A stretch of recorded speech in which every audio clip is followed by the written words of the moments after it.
Shot. Are we going live? Alright. So someone wrote in and said, Who are you? Oh wait, no, we're doing a question first. Go, from the beach. Someone wrote in and said, what is respect and how do I be respectful even when I'm super angry, like I'm in a rage? This is Cathy Bertoli. I'm Cathy Bertoli from theintimacydojo.com, and I'm here with Reid from readaboutsex.com. Hello, I'm Reid, and we're at the beach. Look at the beach, look at the beach. So obviously we are backlit, but hey, it's the beach. Yeah. All right, so they'd probably rather see the beach than us. So if you're mad at us for the backlitness, try to be respectful.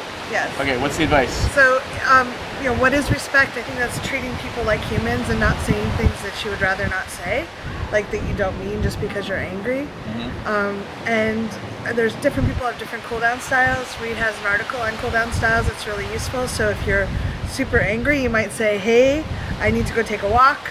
I need to go just get out of the, we don't always have to talk to someone through the anger because that can be a really hard, we can say things that we will regret later. Yeah. And also the understanding of what you want to say might be what you're feeling, but not actually what you mean. Like you mean the thing that you're saying. Yes. You son of a bitch. Yeah. You might feel that that person is the stupidest thing since, toast. But do you if you were calm and happy and joyous, would you actually think that that person is actually stupider than toast? Yes. Are they actually the son of a bitch? Maybe they are, but... Well, but hey, yeah. Game of Thrones and all that. Yeah, so I think that if you can, one, treating people with respect means not saying mean things, not saying hurtful things, owning your own feelings and having good boundaries. Like, when that happens, I feel, versus you are an idiot for saying that.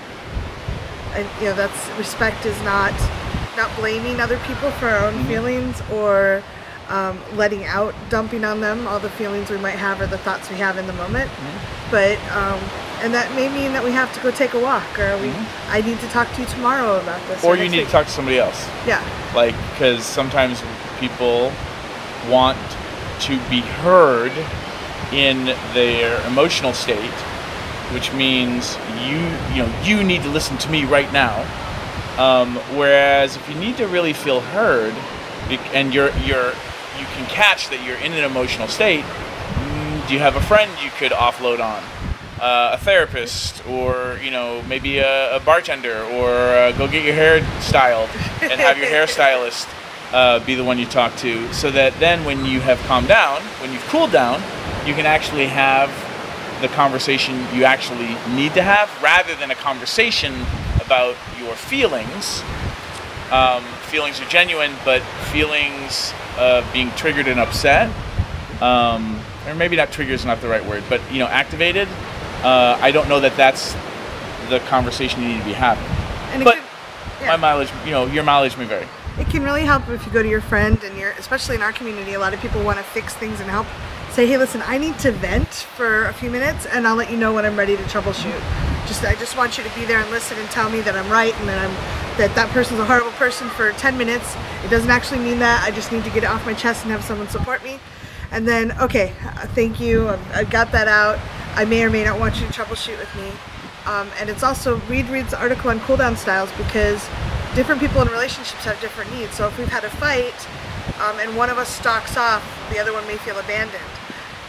When different people cool down in different ways. So some people want to be together and touch. Some people want to just be off by themselves.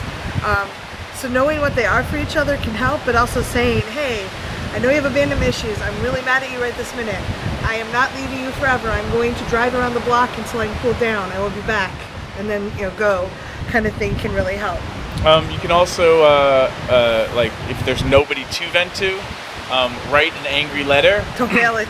Write it longhand, because it will be more of a pain in the ass for you to send it. If you type it out on an email, you will be tempted to hit send.